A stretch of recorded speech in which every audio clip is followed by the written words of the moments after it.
It's episode 5 of Pete and Patty's powerful particulars podcast. Today's podcast is called Leaning In to Leadership. Get ready for another super smashing, inspiring Pete and Patty's powerful particulars podcast.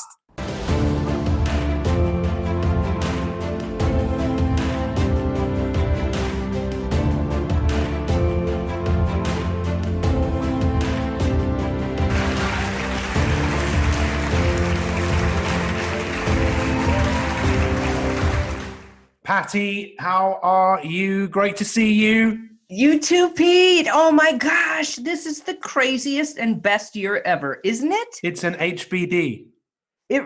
Happy beautiful day, okay? HBD. It is. It's so true. I mean, it is amazing. Oh, this week I was with the most powerful women leaders, Pete. Well, that's one of the things unbelievable. That obviously that's one of the things that's our subject, right? Leaning into leadership. And that's right. This is a subject that it's like most of the subjects we've spoken about before. It's like opening up Pandora's box, and you've just hit something straight away. So let's go with that. Patti, let's talk about leaders and women because as you know, I've just written an incredible book called Inspirators, which is all about leadership, and I've spent years working on it. And I have interviewed Inspirators, written by an inspiring person. Pete Thank you so much indeed. It's called Inspirators, and it's about leaders who inspire and people who want to follow themselves. And obviously, I recognize about 60% of the people I've interviewed, or 70%, are men. And why are there not as many female leaders in positions of influence as there are men? Well, Pete, why don't you answer that for me? You tell me why, because I want to know the male perspective, and then I'll give you the female perspective. What do you? That is okay. I wasn't expecting that, but I know I had to flip it I on love you and appreciate you, so I am going to give you my take on that. So, one thing my coach said to me many years ago, he said, "The Earth is female. People refer to the Earth, Mother Earth, and men feel the need to take control of things and control Mother Earth, and maybe." That's one of the reasons. That's one of the reasons why the world is experiencing. I'm digging a big hole here, right? Yeah, you really are. And maybe it's okay. I can rescue you. Can you? You know what? I think if you really look in business, it's quite simple, really. That has been an area that has been dominated by men in the past. Women were at home. Men were in the position of running businesses and with companies, and it's like they got themselves into that position. And there's a big reluctance and a big insecurity about letting women into the positions of power and influence. Yeah, I think so. And I think there are many men in the world who are still held in the mindset of the past, which is that women are there to serve them. And so what we see now in the new generation that's coming and emerging is this openness to all gender, all types of people. But what's true at the highest levels, that there is traditionally, there really are only 30% women on those boards. And even they're making it such now, they're passing a law that you have to have at least one female person on your board for an organization, for a company now in the US. And that's a good thing. But at the Women in Cloud conference Summit was held in Seattle, Washington, and I was, the illustrator there. I also ran an executive panel. But the women that got on that stage, one of them, Gabriella Schuster, who really is one of the top leaders in Microsoft, she talked about how that things really hadn't changed at all. And she said, it's kind of embarrassing if you are sitting next to someone who came into this in the feminist movement, because nothing really has changed that much. Yeah. And so we were talking about why and what can you do. What's true is that companies that have women on their executive board are 62% more successful. Right? Well, why? So why is that? Part of it is women are relational. So they understand that you build relation first and you close the deal second, right? And so they have more long-lasting relationships. They look at the bigger picture. They're always looking for a more diverse viewpoint, and that's what women bring, that that different perspective, Yeah. and the acknowledgement that there are alternative perspectives in the room and utilizing them. So that was like one thing that was so powerful there. I have many more, but back to you. Well, yeah, I just think that whole listening piece, I mean, it's one of the things I talk about a lot, how, you know, in the past, the way industry worked is, well, you don't need to listen to anyone. You just got to do as you're told. And it's how we operate the machine, and the machine moves forward. That's right. You doing exactly what you're told, and I'm going to manage you. Yeah, slave to the man. Slave to the man. But we know now that if we want to get the best out of people, and we want people to stay with us in our companies, people are not interested so much in money. They're more interested in feeling that they're a part of something, and they want to be heard. And I think inherently, women, as a generalization, are much better listeners. They enjoy the whole process of listening to understand. And of course, it's not to say that men don't do that. But when we're looking at great leaders now, I believe in our time, they are just so wanting to listen, and they are so wanting to learn, and they are so humble. What can I learn from you? How can I get the best? I want to work with you. How do I get the best out of you? Yeah. I think that too, that is one piece of it. And the other is around understanding that culture drives everything, right? Yeah. That when you create a culture where people are actually happy, they're more passionate about what they do. And recently, you know, this was so funny. Someone called me and said, well, we understand that you're the happiness expert. And I said, me, the happiness expert? And they said, yes, but you understand that when you draw your future, you actually create this serotonin rush in your body, and you inspire people to step into that place where they will be happy because they're working in alignment with what they're passionate about. And I think that's what women leaders do, is they help to align you and help you find ways to align to what you're passionate about and put you in the position to do that.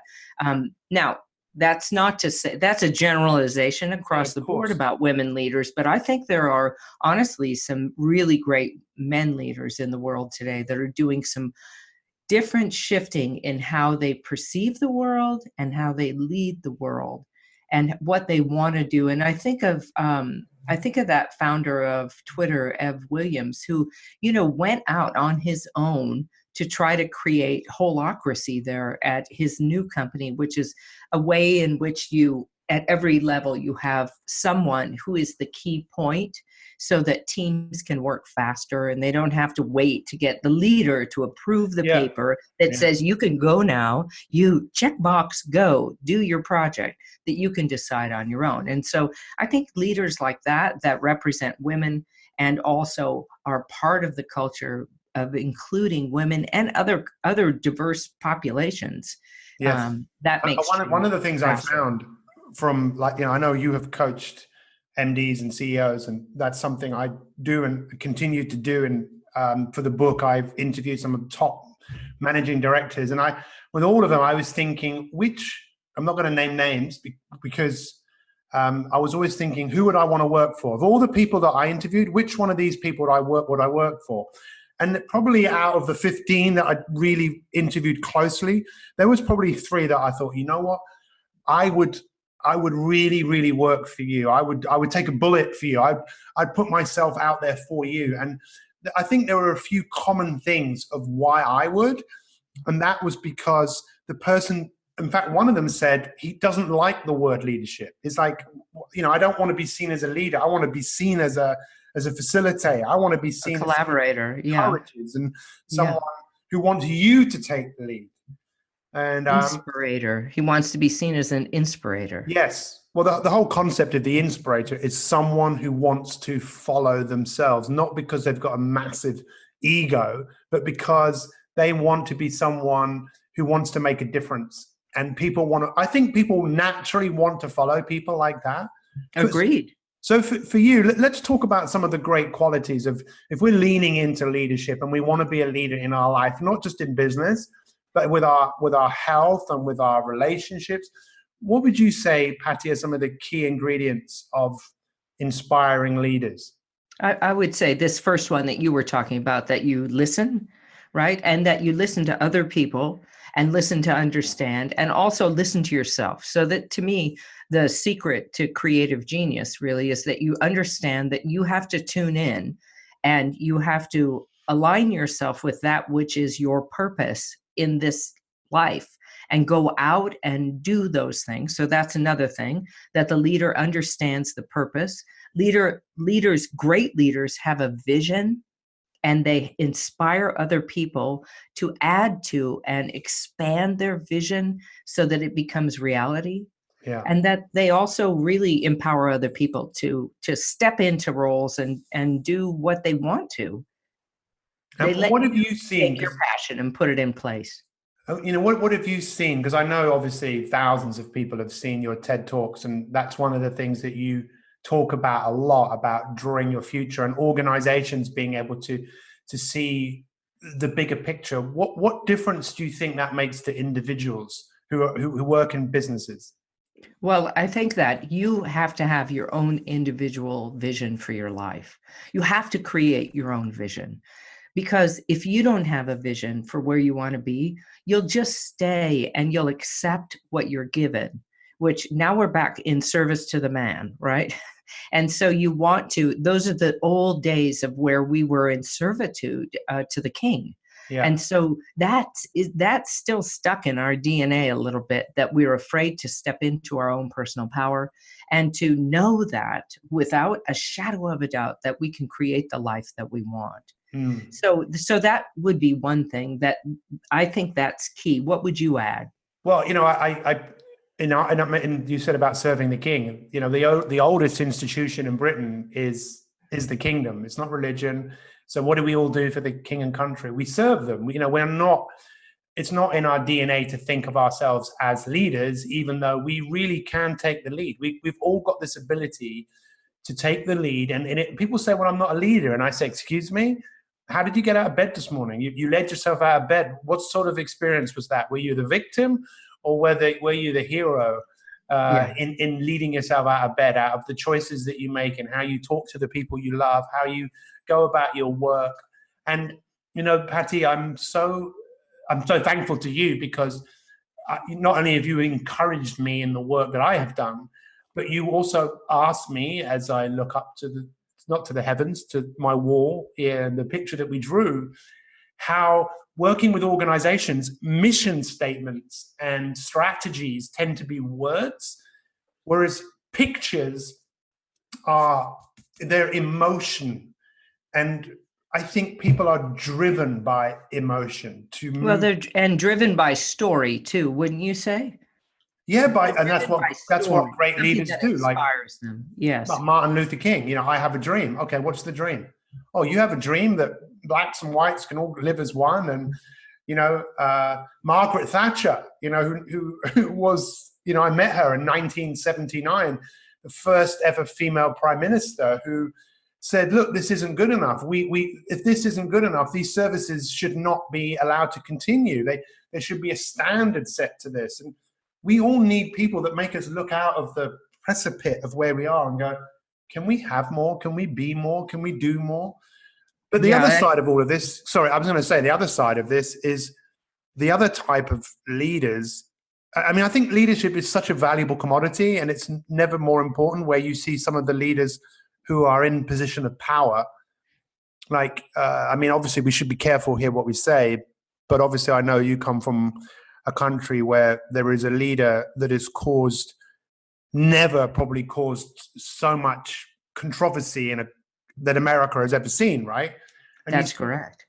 I mean, dare we talk about that, or should we talk about? Well, yeah.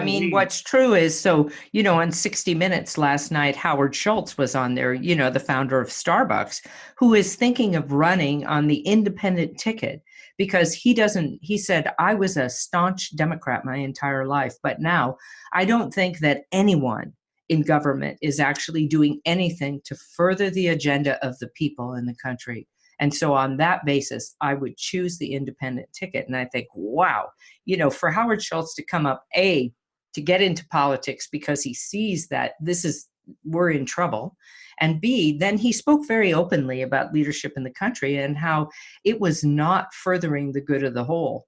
Not at all. It was, cutting alliances with all the other countries. And, he said, we're a friend and a leader in the world, and we have been throughout our history. And our country is based on immigrants.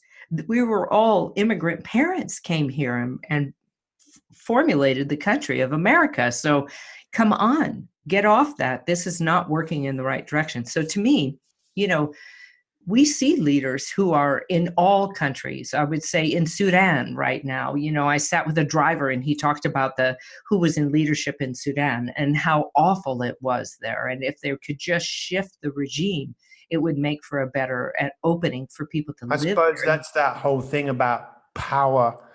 And, misuse of power, misuse of power. The misuse of power, and it can go to your head. I think with Kim Jong-un in North Korea, you see all these people that are serving him, and it's obviously a system. It's a system that operates, and many people are probably quite happy in that system.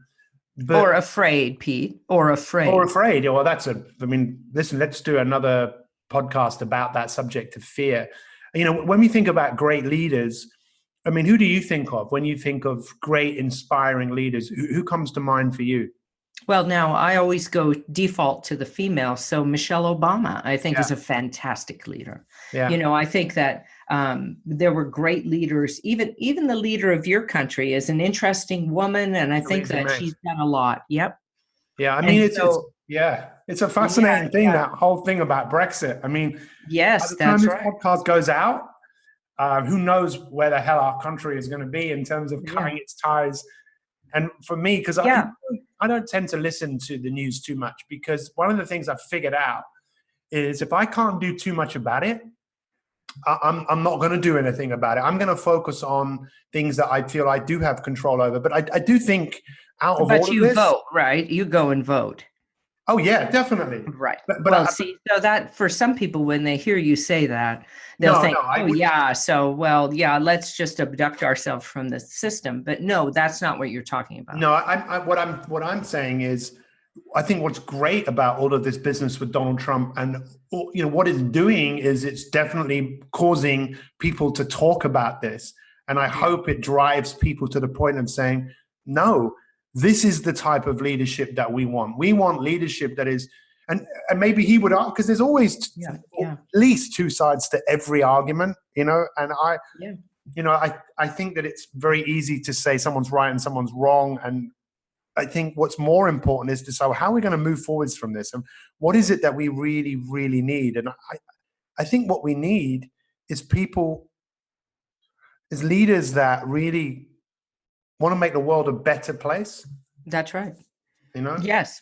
Ruth Bader Ginsburg, perfect example of a fantastic leader who really, took a subservient role in order to work her way up and won, early law cases, and then just was still held back from her role. Now she has a certain level of respect, but even Nancy Pelosi, people gave such a hard time to her being Speaker of the House again, but she, you don't mess with Nancy Pelosi. That's all there is to it. And I think those are some qualities of leadership, is that where the line cannot be crossed, and that you put your whole heart into making sure that you're on the right side doing good, not the right side of the party. Do you understand? I just think that we're talking about a place of living from the heart. And when you lean into leadership, that means you're leaning into the hard stuff. You're going to go up against the people who are going to tell you, nope, we don't want your voice. We don't want you to be heard. And you say to them, hey, F you, I'm going. This is me. I'm going in there and I'm going to make my voice heard. Yeah, because I think once you know what you stand for, and that's a great quality, right, of any leader, is knowing their values and their virtues. And I know someone who we both really love is Brene Brown and her work around leadership. And I really love listening to her story. She was actually interviewed a couple of times by Oprah. Oprah, again, another lady. I've been watching Oprah since I was a teenager, Or Maya Angelou, did some amazing things in the country. Yeah. And Brene Brown, I love her because she's very transparent about stuff. She's like, hey, in her new book on leadership, she shares stories about how she really wasn't a great leader. She took over her own organization to grow it. And she's like, yeah, but I was terrible at that. I had to learn how to apply my own principles. Yeah. And that's what I mean when I'm thinking lean into leadership. So when we talk about this stuff, and we could talk about it for hours, and I think what would be really great is obviously to give our listeners the opportunity for them to think about the type of leader that they want to be. That's right. How important is it, do you think, for people to see themselves as a leader in their own life? Well, I agree with you, Pete, that you have to understand that you're responsible for everything that happens. And with that responsibility comes the desire to be your best self. Yeah. And in order to become your best self, you have to lead yourself. You have to lead yourself off the couch. You have to lead yourself into the hard meeting to stand up and say whatever your point of view is. You have to lead yourself out of and into your community, so you create connection with people that you don't understand or know much about. What would you add?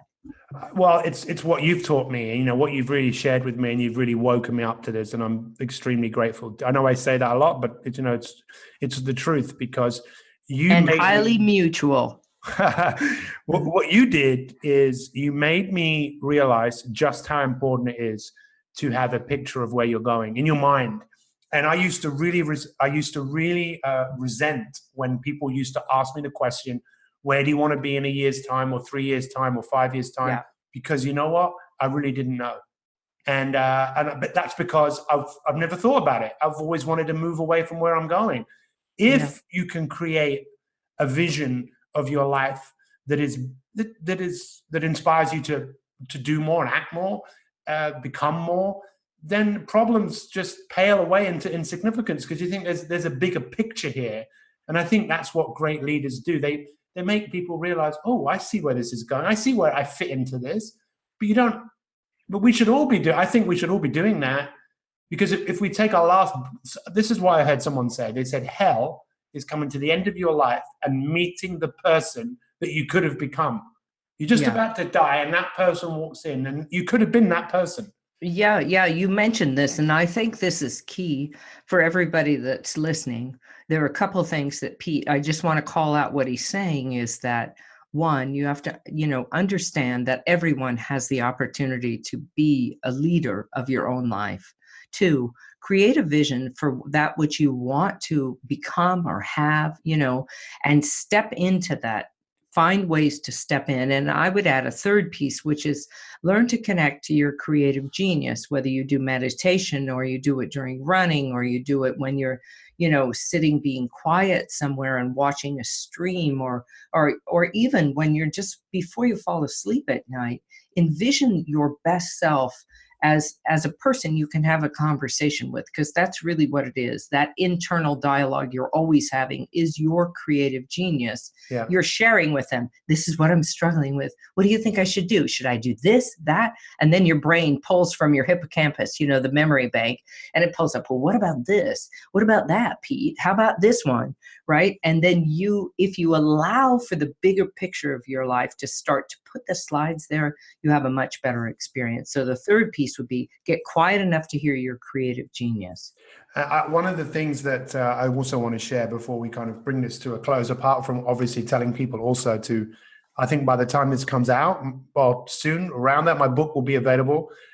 Please go and buy it, because it's been years in the making, and it is all about people becoming leaders in their own life. And I've learned so much from going through that process and interviewing people, and interviewing Patti as well. So, but Patti, there's one thing that has really come to life in the last few days, and I'd love to share that with people. And it's this: it's like, what is the difference between everyday people and the likes of Mozart, the likes of Roger Federer, the likes of people who have achieved great things? And for me, it is the law of adaptation and what's called homeostasis. The fact that if we plug into the fact that we can create a new normal through adaptation, and we talked about this in the last podcast about mastery, and that's the only difference between some people and people who have achieved great things, is they've tapped into that gift of literally what happens is when we push ourselves mentally, physically, our body, our minds overcompensates, and then we create a new normal. And if we keep creating and pushing and pushing and pushing and pushing, then we can be more, we can achieve more, we can do more. But if we fall out of that habit and we just go back to some sort of default, like you said, then we're not growing. And to me, leadership is about growing. It's about growing in your relationships, growing with your work, growing with your love, just growing. And I think that's what we're put on this earth to do, to take the lead and grow. That's right. And I would add one other piece, Pete, because I'm the feminine, you're the masculine. I would say you push and you challenge yourself to these greater things. And then you allow the transformation to occur. So you allow yourself, you push out, and then the flow comes back to you. And you have to make the space for the flow to come back, receive it, celebrate it, and then you push again. Does that make sense? So it really is that cycle.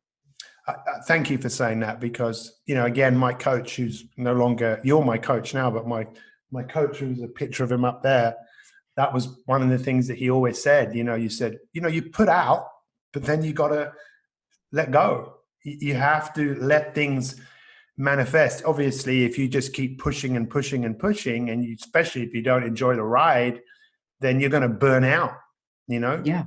You have to open to receive. To receive. This is such a big subject, and I'm sure we will return to it. And I'm sure everyone who's listening can feel our passion and enthusiasm for leadership. We would love to help and inspire you to become leaders. Patti, one of my colleagues, I said to him many years ago, I said, "Who do you think of as a great leader?" And he said, "Me." And I looked at him as if to say, "What do you mean?" Because I didn't see myself as a leader.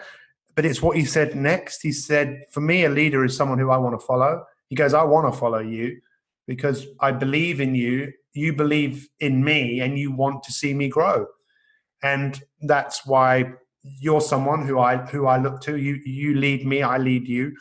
But Patti, tell us a little bit about the courses that you've actually got going on now, because I know you've got some really, really exciting things that enable people anywhere in the world to learn from you and to take the lead with their creativity. Tell us about that. Yeah, I have a thinkific school called Creative Genius U, and in there's a wizard at the whiteboard so that you learn to draw. So because we sit in meetings and people go to the whiteboard, and what happens is our brain defaults and we think they're the smartest person in the room. Hey, that person's smart. They're up at the whiteboard. So I'm showing you in that course some really simple ways that you can become the wizard at the whiteboard.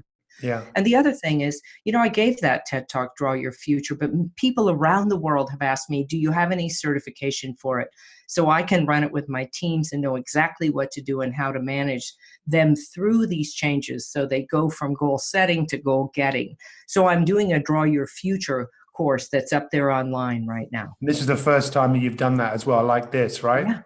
Yeah, I'm shifting to doing a lot more online because there are so many people around the world that are wanting to participate, and I can't be in all those places. So I think a lot of people have heard this. A lot of people have heard this story, but I have to say, we mentioned it in one of the early podcasts, which is, I met Patti because I needed some help. My wife wasn't given very long to live. She made an incredible recovery because Pete Cohen is someone who believes there's an answer to everything, and I would find, if I can't find an answer, I'll make one up. And I found an answer. My wife is alive and well. 3 years after her recovery, quite simply, I asked her one day, "Hannah, where are we going with our lives?" And she started crying. And the reason she started crying was because she didn't have a future in her mind. Her future was not to die. And I'm sorry, that is not a future. So I was thinking, well, she won't listen to me. And I'm a hypocrite because I don't know where my future is, because I was someone who was always drawn away to move away from things, That's why I've become a much better coach, because I know what I'm doing and I know where I'm going. So I found Patti online, and now Patti, out of the kindness of her heart, I connected with her. We did a podcast. And then after the podcast, she said to me, "Hey, listen, what was behind you really wasn't that colorful. We'll do it again." So we did it again. Then we did another one. Then you came over here. And my wife watched your TED Talk, one of the 3, and she drew her future and she put it on the wall. And, within less than, just over a year, we ended up living in the house that she drew, and our life is manifested in the way that we pictured it. So I know this stuff really, really works. And now for the first time, all of you, whoever you are, you're going to get a chance to work directly with Patti, which is something I would say, you got to do it. You got to do it. Patti, how do people, I know I've given you a brilliant plug there, but. Yeah, you have. You're over the top and always so great. Yeah, but I want to. I'm doing the course. Yeah. CreativeGeniusU.thinkific.com. That's where the class is. But you could always connect with me at upyourcreativegenius.com. Yeah, that's right. And on Facebook, etc., LinkedIn, connect with me there. It's a good spot. And Twitter. Also, everyone who's listening to this, feel free, if you listen to this on iTunes, feel free to make a comment. If you're in touch with us on our Facebook page, make a comment. If there's any particular topic that you'd like us to talk about, Patti and I will take any topic and talk about it for you, because we want to help and inspire you to be creative, to be the very best that you can be. So thank you so much for joining us for this 5th podcast, Leaning into Leadership. Yes. And Patti, final words from you. Lean into leading. You can do it. You are the creative genius. So step into your power there and do what you need to do to make the world a better place. Back to you, Pete. Thank you, Patti. All the best. That was Pete and Patti's Powerful Particular Podcast, episode 5. We will see you next time for another Pete and Patti's Powerful Particulars podcast.